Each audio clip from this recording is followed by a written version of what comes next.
va tout écraser. Et salut les Wonders et bienvenue sur Prehistoricans. Alors, on a vu Hulk, on a vu Flash. Pourquoi je vous présente ces super héros? Et bah, on va découvrir ça tout de suite dans cette vidéo. Alors déjà, je commence par le premier setup que j'ai réalisé. Je vous montrerai pas l'autre setup parce que c'est beaucoup plus simple. On constate qu'il y a pas mal de branches dans un nid qui a fait ses preuves avec Pachyconea crassinoda, mais j'ai fait un autre setup. Et là, on découvre la fourmi. Et oui, Odontomachus astatus. J'ai déjà eu l'espèce au préalable.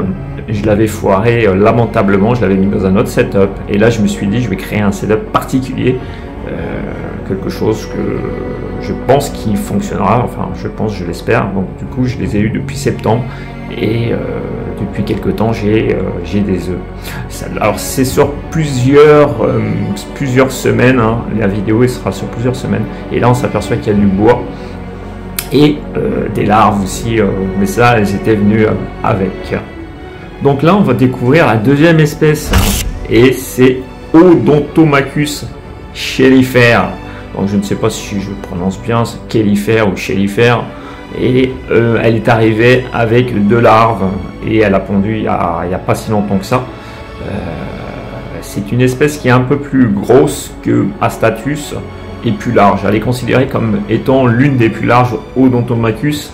Et au niveau de la longueur, elle fait à peu près dans les 2 cm. Astatus est un peu plus petite, mais là on s'aperçoit en fait vraiment de la coloration de la chélifère qui est cuivrée, vraiment avec des petites striures au niveau du gastre, vraiment sympathique, j'aime beaucoup, une espèce assez costaud. Après on voit que le cocon a été posé un peu comme Astatus sur le morceau de bois. Donc on repart sur Astatus et on s'aperçoit qu'il y a quelques larves. Voilà, il y a une larve qui est ici sur le dessus là, avec une ouvrière, et là on voit que les cocons sont posés vraiment les uns à côté des autres au niveau du sec, et les œufs également sont posés sur le sec. C'est ça qui est assez amusant. Et du coup je m'étais planté lors de la première fois, je pensais qu'il fallait vraiment plus d'humidité. Donc on retourne sur chélifère. Par contre, chélifère a plus tendance à poser ses œufs sur la grille d'humidité. Il faut savoir aussi que chélifère est une espèce terricole, c'est-à-dire qu'elle fait des nids dans la terre, sur le sol, tandis que Astatus est une espèce arboricole, donc qui a tendance à vivre dans les racines de plantes épiphytes, donc de plantes qui s'accrochent. Donc là on voit bien que les cocons sont vraiment bien alignés, hein. Astatus est vraiment très consciencieuse dans le classement de ses cocons, c'est assez fou. Et on voit qu'une ouvrière est en train de déplacer les œufs, enfin une partie des œufs.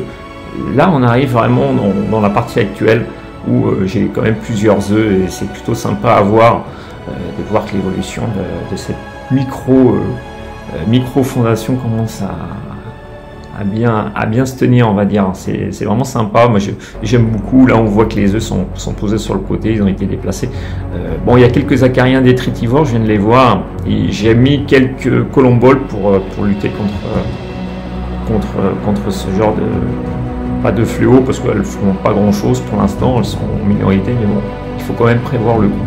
Astatus est sympathique en tout cas, tout comme chélifère.